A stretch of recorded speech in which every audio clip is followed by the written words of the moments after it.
Here's a question for you. Is marriage overrated? Why aren't people getting married anymore? A new Pew Research poll found that 2 in 5 young adults think marriage is an outdated tradition. Marriage rates are at their lowest right now. Is marriage really even worth it? More than half of marriages end in divorce. If you get married, you have to be stuck with this person for the rest of your life, right? That's why you get married. So that's why it's declining. Why would you get married if you want to have just one partner when you can have multiple? Marriage is stupid. Welcome to the Married AF podcast, the self-proclaimed greatest marriage relationship podcast in the world. My name is Matthew Powers, alongside my beautiful wife, Monica. We are your hosts for Married AF. Baby, how you doing? I'm doing real good because I like when you wear that shirt. That flex my arms so you can look at It shows all the definition in your arms. I'll have to wear this shirt Without every flexing. day. I need to buy more of these suckers. Please. Absolutely. Consider it done. Welcome everyone to the show. Thank you for listening, for downloading, for subscribing, liking, watching on YouTube has been unbelievable. Just all of the things that you guys do. We're thankful for it. We're happy to be a part of this and happy that you're along for the ride with us. Hope everyone had a great Labor Day. Was yesterday. Yeah, hot dogs, hamburgers. Went to the beach, the lake. I'm sure that's what people do. College football is amongst everybody, at least in the South. I know that has kind of taken over the world. But we're here. We're here for your relationships. We're here for your marriages. We have a little bit of a Q&A today. I know everyone loves a Q&A. So we got some questions that my amazing wife and her dance moves are going to answer today. And I'm going to have nothing to do with it. But I will say this. Today's a very sad day. Why? Because this today is the final day we will ever record the Married AF podcast in this room. I kind of got a little excited for a second. We're moving. No, we're not moving. We're moving locations of where all this is. And I'm we're tired of moving these lights being in the office and I have to go around and step all over the things. We're moving to the basement that was finished, kind of making it our pseudo studio. We're getting some things ready for that. I hope especially all of you watch on YouTube, you will enjoy the new aesthetic. No, it is not over. We're just no longer recording in this room. It is a sad day. We're no longer recording in here. This was the first home. You're sad? A little bit. Okay. It's the end it's the end of a short period, not an era, but a short period. We did the living room for a minute. Like literally a minute, like Because 60 seconds worth, and it just didn't work. 60 seconds worth. But we're did back. A few in there. We did, but we're back here and have been for. Why did we do that? To change things up. I don't know. I thought there was something going on. We're doing. I don't remember. I don't remember either. Doesn't matter. We're moving to the basement. Been relegated to the dungeon. So, I love our basement. It's not a dungeon. No, it's as cold as a dungeon. It's one of my favorite places in the house. It is freezing cold. It's like 62 degrees down there. It's amazing. It's about 7 or 8 degrees cooler than what the upstairs is at all times, and it's incredible. And everybody freezes down there, but I'm like, I love it. Is it not as cold as it usually is? Maybe I'm just hormonal. No comment. No comment from Powers on that one. Keep quiet. But we're moving. So this will be the last one you ever see from this office. Most likely. Never say never, but highly unlikely we're ever back in here. We'll do a flashback or something. I don't know. Flashback episode. But I got a Q&A for you today. Have some people who are asking some questions. What are they asking? That need your answers. Are you ready? I don't know if I'm prepared. I don't know if you're prepared. Actually, you're not prepared. You haven't heard these yet. I don't have a clue. But your wisdom is much better off the cuff whenever you just, boom, think of it and let's go. So, number 1. All right. My husband and I decided together that he needs to lead more. Advice on how I take a step back. She says, my husband is the most sweet, fun, patient, pure man I've ever known, and I love him so much. He struggles with remembering tasks like RSVPing to a friend's wedding, paying a toll from a road trip, setting up a meeting we agreed on doing with a church elder, or calling our pastor back about something important. I don't like reminding him, but he asked me to remind him, and I said I would help him get better. I was extremely skeptical because then he's still just relying on me to tell him and faces no consequences because I always step in before the deadlines. Before I submitted to this idea of reminding him, it's been a few months and it's not gotten better. We talked about it, both agreed that reminding him is basically me still leading him in these things. It makes me feel like I'm his mom, and that is not attractive. We decided that I'll take a step back and he will take more of the mental load, decision making, and initiating. My question is, how far back do I step? I basically make sure everything in our relationship gets done. It's a massive list in my head of things that need doing.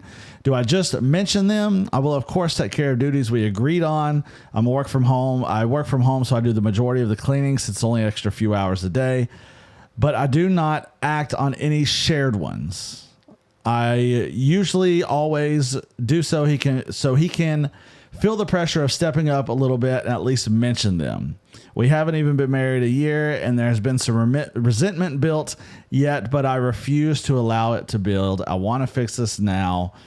How far back do I step? So she essentially, and I get it, is having to remind him and tell him everything that he ever needs to do. Feels like his mom, not the greatest thing. What do you suggest? I see two things. Okay. I see her side of, oh my gosh, I need to step back and let him do this. I said I would do this. And she is. But I also see, sounds like you're a control freak. Could be a little bit.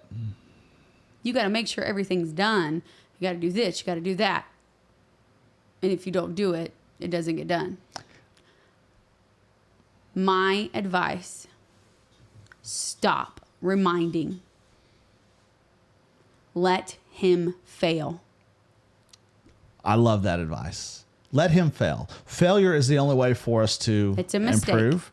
You learn from mistakes. If he doesn't RSVP, or he doesn't set a meeting, or he doesn't call someone back, or he really doesn't do anything, what's the worst that's going to happen? That little thing doesn't get done. The worst thing that's not going to happen is someone's not going to die. You're not getting a divorce because of it. There's nothing catastrophic is going to happen because he forgets to do something. I totally agree. Let him fail. You are a team. You work together. You have to let him fail. Even if you know it's supposed to be done, don't remind him. This is the only way that he's going to get into the habit of, hey, I need to be better about these things. And there's different tools. If it is meetings and a schedule, create a schedule. Have a calendar. Share a calendar. We do. You have the written calendar. Share a Google Calendar. You can share your calendars amongst each other. And those can create reminders for each other. Each event. Yes, and use tools like that. But I agree. You have to let him fail. You have to let him miss some of this stuff because that's going to be the only way that he truly begins to get better. Otherwise, he's always going to say... You're going to make yourself crazy for trying to do all of the things. Well, that. And secondly, he is always going to be like, she'll take care of it. Mm-hmm. And that's where your resentment builds in. And I know neither of you want that, but that is what's going to happen. You have to let him falter here and stop being his mother. Exactly. Don't be his mother. Be his wife. He don't need another mother. He needs a wife. And she even says, it's not attractive. No, it's not. No. At all. If I had to be your mom, I wouldn't find you attractive. No, it's not something. So mothers and sons are not supposed to be in that type of relationship. Intimate relationship. I agree. Let him fail. Let him fail a few times and things will begin to get better. Continue to talk about it, but let him fail. Next one, infidelity before marriage. Not quite probably where you're looking to. I have a friend who cheated on her now husband before they got married. She never told him. He has no clue. 1, would you say the marriage is doomed? 2, do I say something? Why are you involved? Why is that your business?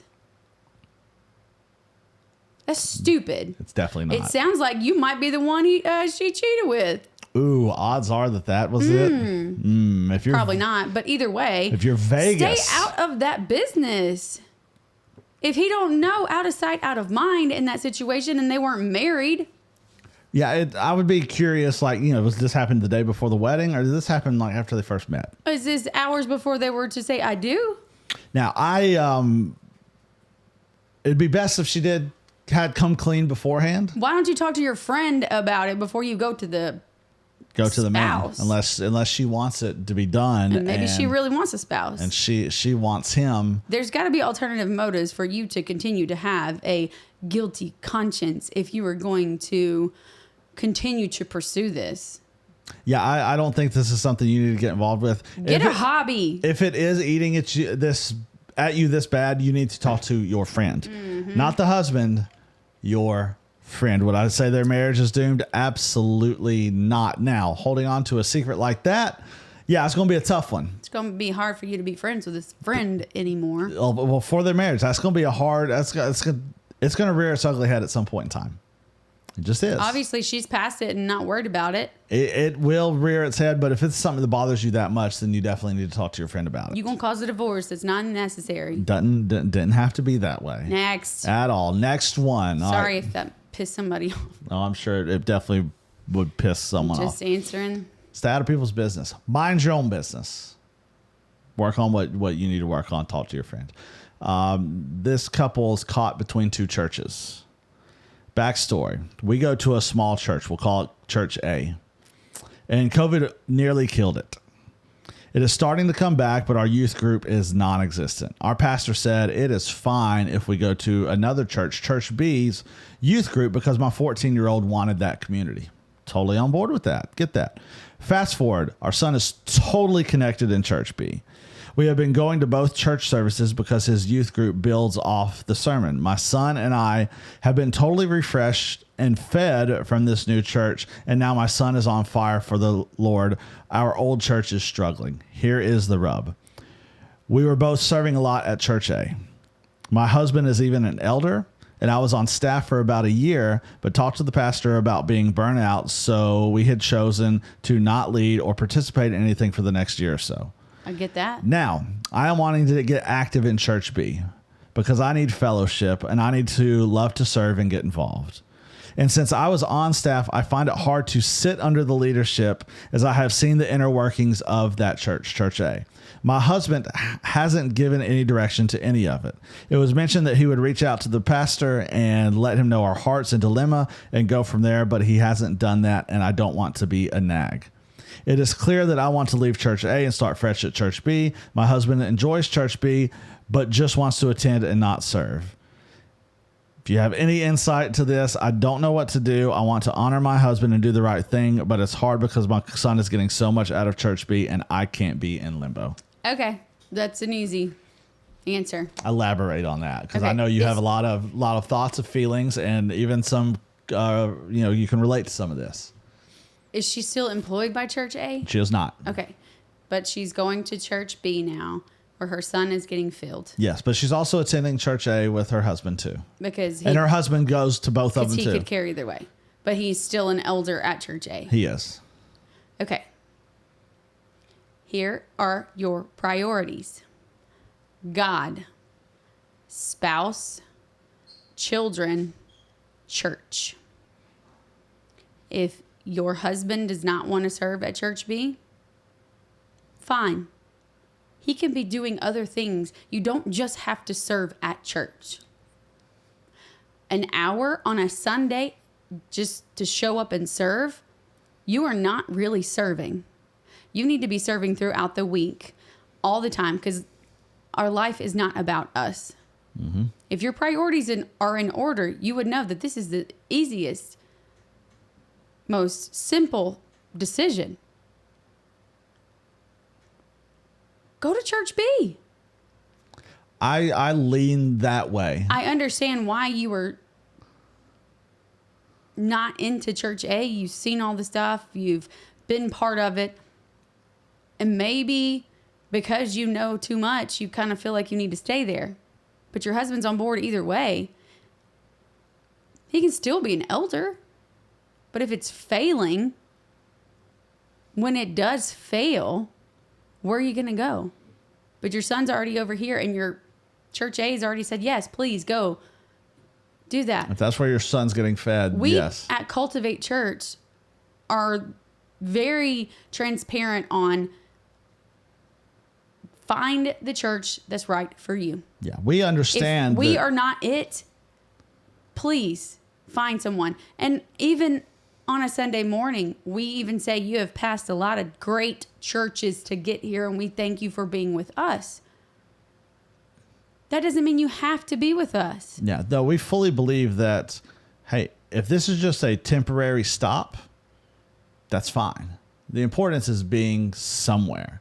And, we operate with the mentality, hey, if this is not your flavor, if you are not just, you're not feeling like you're not feeling the presence of the Lord, you're not being fed, you're not able to better develop your relationship with the Lord, whatever that is, we will help you find some spot, because the biggest thing is people developing that relationship. You said it, God, spouse, kids, church.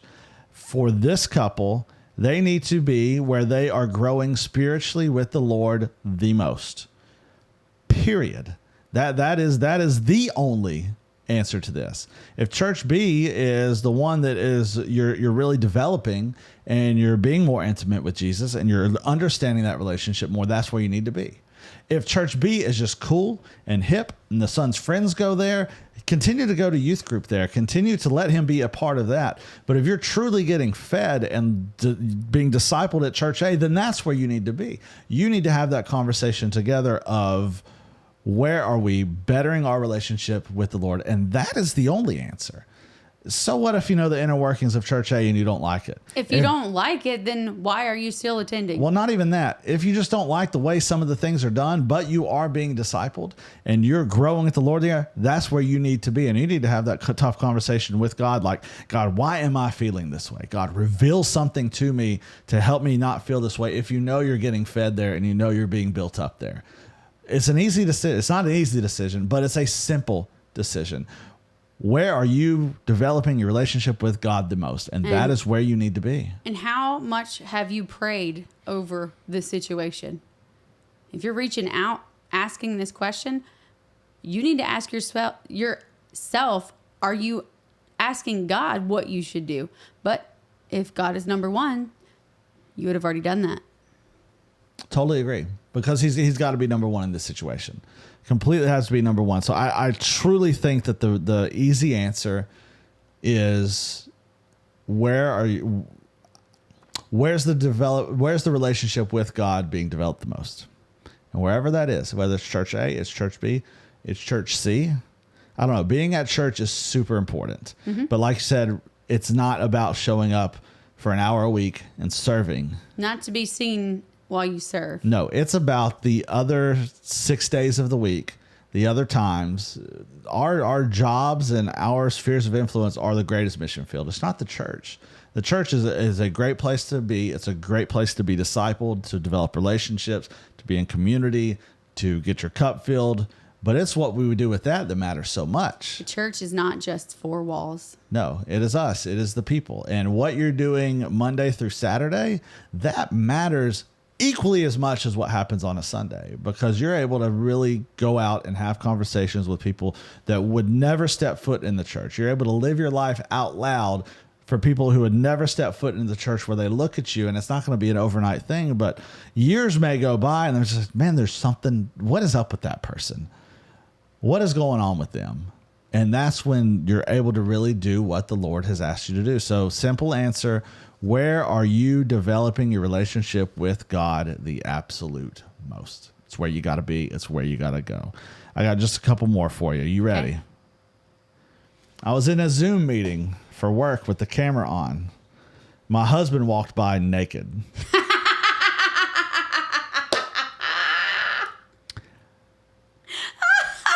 I tried to hide the fact that he was there by putting my thumb on the webcam and yelled, "Jason, I'm in a meeting. You're naked. Get out of here." But forgot to mute my microphone. So the whole team heard that too. I am horrified. My husband doesn't think it's a big deal. How in the world do I get past it? I'm with the husband. It is what it is, you know? It's hilarious. It's absolutely hilarious. That's one of the things work from home does. You know, if you didn't make an announcement, hey, I'm about to be on a call. Don't walk through the house naked. You can't blame the guy. Nope, not at all. And he's probably very proud of him naked. If he's walking around the house naked, he's probably very proud of himself when he's naked. Who cares? I found that one very, very, very funny. Get over it. Who cares? Nobody cares. So what? Nobody Are you going to lose cares. your job because you said that out loud? No. I guarantee you the people that were also not muted were laughing hysterically. Listen, if the CNN news anchor guy during COVID, when all this stuff went to home and cameras at their homes and everything, can be on camera on TV and forget to turn his camera off and then give himself the old jerkity jerk while the camera's on and keep his job, then you know what? I think you're going to be all right. I didn't know that. Yes. I forget the guy's name, but he's still employed. Saw his job with CNN. But I bet he has his own he gave himself website that people get paid for those things. He gave himself an old tug right there on on camera for everyone to see. So it's all right. Get over it. No big deal. Who cares? All those people have seen what is there. It's not that big of a deal. They're newly engaged. Hi, everyone. My partner and I are getting married in May of 2025. We're excited to start this new chapter of our lives together. We know marriage can come with its own set of challenges and joys, and we would love to hear any advice on how to be able to get through some of that and what to be able to expect. What are some tips for maintaining a strong and healthy relationship? What are some pitfalls we should be aware of and try to avoid? How do you handle conflicts and ensure good communication? Whenever we have children, what kind of dynamic does that create? We appreciate any insights and stories you may be able to share. So they're just wanting advice of what are tips on maintaining a good, strong, healthy relationship. Why are you so worried about things that are not even close? Go do premarital counseling. I was going to say the same thing. You learn a lot, at least through the program that Prepare and Rich is a great place to start because they peel back every layer of everything. I mean, we've seen people not know those things about each other, and they've been married for years. It was very open, and you're vulnerable in those situations. And when you're vulnerable, you kind of just word vomit, and there it is. There it is. Premarital counseling. Premarital counseling is key. How do you handle conflicts and ensure good communication? We can it's just that take care of that for you, too. You strictly just communicate. We can do that through Zoom. So we can do that through Zoom. We will not walk through the house naked. That's not going to happen. If you're looking for that, well, you got bigger fish to fry in that situation. Ensure good communication is strictly that. Just communicate with each other. Talk to each other. Every couple we've ever talked to, every problem, it always boils down to communication at the end. That's the biggest part of it. That is the root cause to every issue that I've ever seen is in good communication. And we've seen couples that are off the charts in their faith and their belief, but be completely negative in the communication area. Mm-hmm. I just find that mind-boggling because how can you have so much faith in someone you literally cannot see and pray to them, but when you have someone in front of you physically, you have no whatsoever communication? No idea what to say or how to say it. That's very true. That's a very tough one. And I don't know why that happens. I don't understand. I think maybe it's kind of goes to the the idea of the web muscles we have. It's easier to not do things face to face because we're not going to have to deal with that initial reaction potentially, or what we've thought a reaction may come. It's usually never as bad as what you built up in your brain for it to be. And maybe that's part of the reason why. But the whole idea is communicate and communicate well. Communicate well, communicate often, And that's the main tip for maintaining a strong and healthy marriage. Communicate, put Jesus first, God, spouse, kids, church, job, everything else, all the other stuff in that aspect. Easiest thing to do. I got two, really one left, and then one statement that I think you'll like and totally agree with. We have a husband who we have a husband. Get out of here with that nonsense. You woman. said it.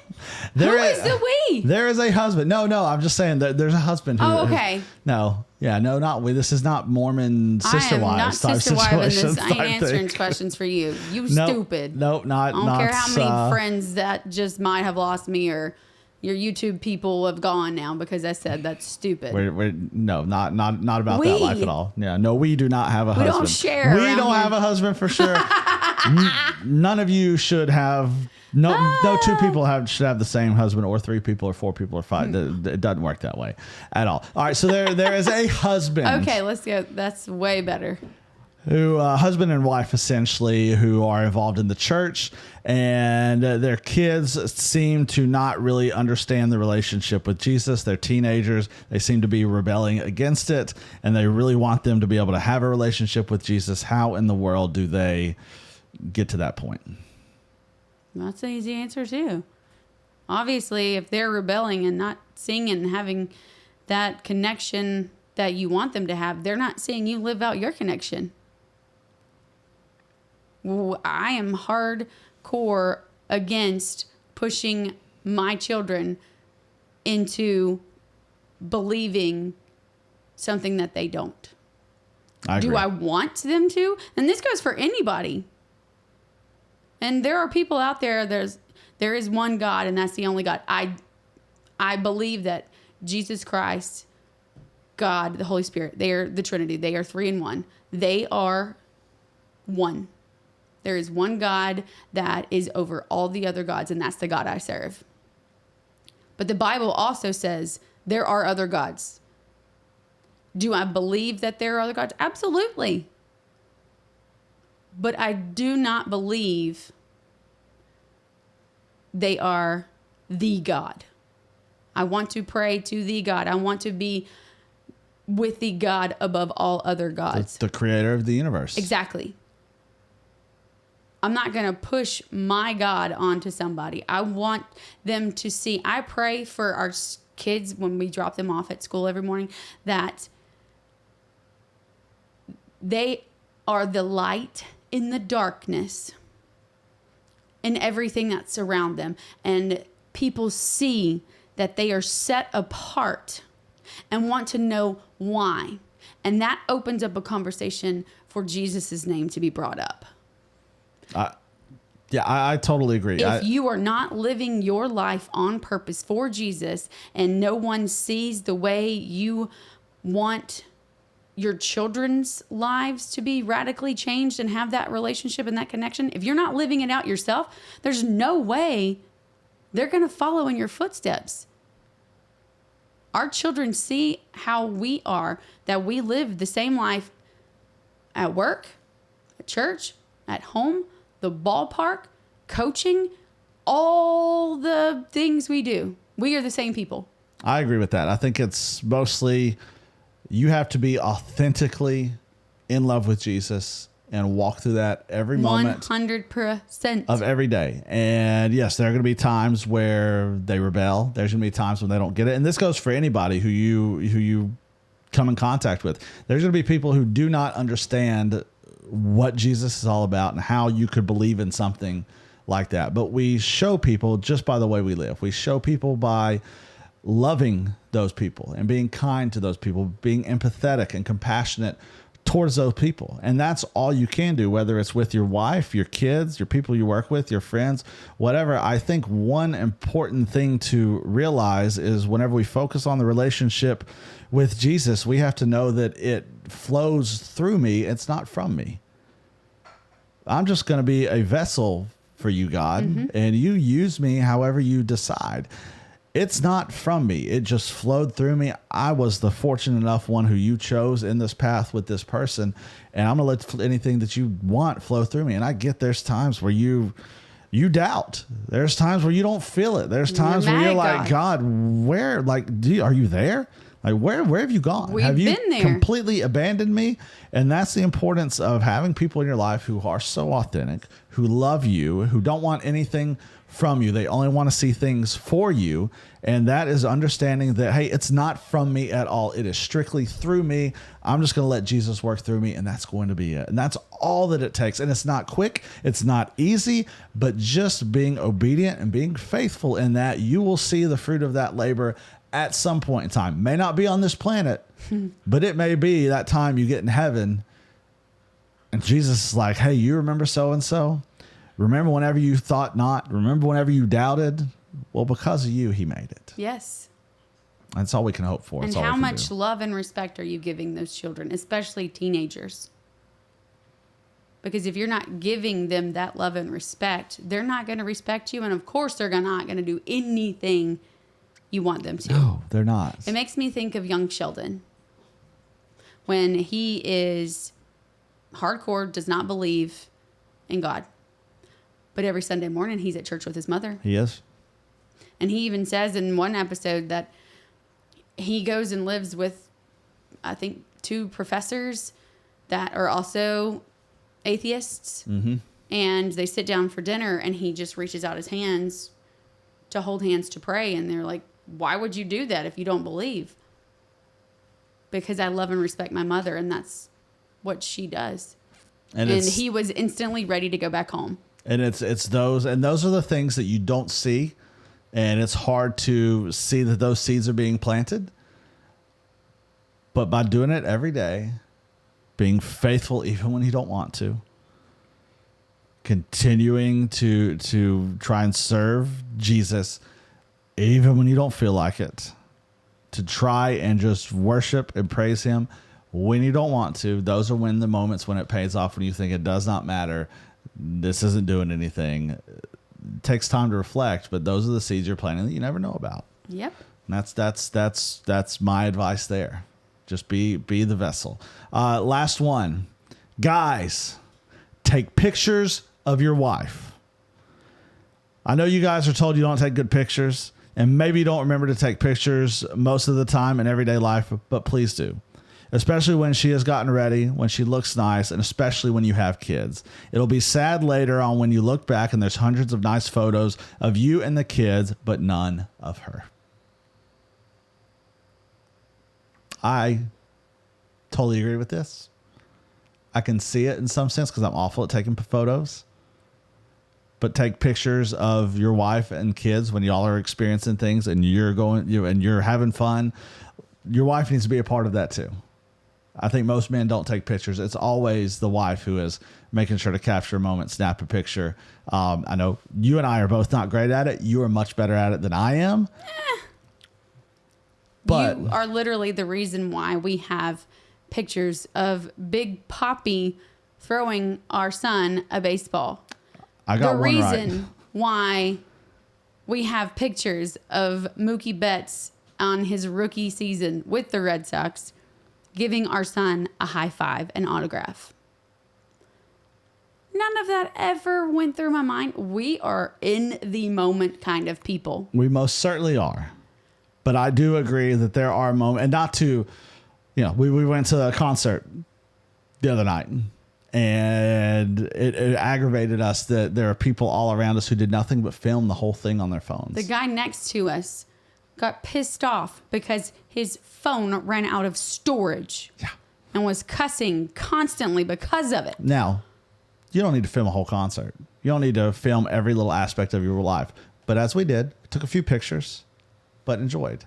I agree. Men, you need to make sure that you take pictures with your wife, of your wife and kids. The whole thing doesn't need to be documented all the time, but you do want to, because one of our Cash's favorite things in the world to do is go back on the phone and look at memories. Yes. And for those moments, I think it's important to be able to have those, because our son, that's his favorite thing to do every day. He wants to go on the phone, go to Amazon Photos, and look at the memories. But I do disagree with take them when she's all dressed up. Well, take them all the time. That makes me feel like you only think when I'm all gussied up. Gussied. That's the only time you want to take pictures of me? I would say in general, just when there are moments. You take pictures of her when she thinks she's at her worst, but you still look at her and go, my God, I get to be married to her. I get to be right next to her when she wakes up. And then you tell her those things. So she knows that you love her, every version of her.